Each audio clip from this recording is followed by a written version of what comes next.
Thanks for checking out our video. Feel free to join our free weekly newsletter called Pop Culture Annotated, and also join our Discord server to talk with us and others that share your fandom in pop culture entertainment. Links in the description.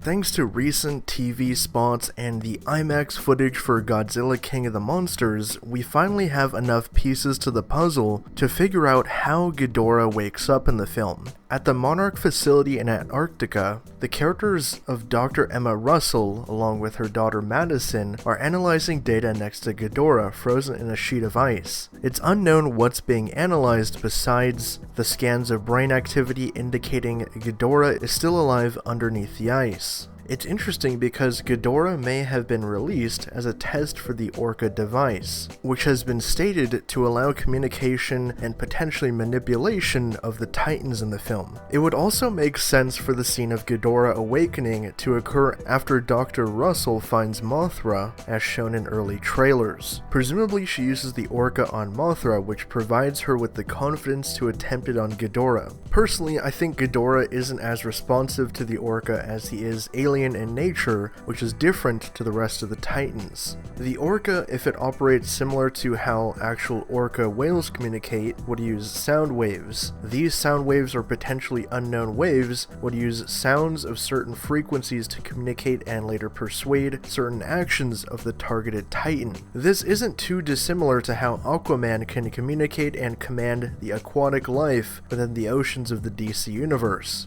However, Ghidorah's alien biology and his 3 different heads would make the Orca less effective. I wouldn't be too surprised if the Orca actually ends up agitating Ghidorah instead of calming him, which would explain why Ghidorah has instant hostility upon being freed from the ice. As footage has shown, small detonators are placed alongside the wall of ice, with Dr. Russell using a switch to make everything in the immediate area explode as Jonah, who's played by Charles Dance, watches on. From here we see the human characters leaving in an Osprey helicopter while Dr. Russell and armed soldiers are running away from the site, which is now collapsing into the icy waters below. It appears Ghidorah releases a pulse of yellow energy which helps sink the surrounding area, and the destruction of the facility creates a fiery pit which makes it almost appear as if Ghidorah is rising from the pits of hell. From here Ghidorah begins attacking the nearby soldiers until Godzilla arrives, commencing their first battle in potentially centuries.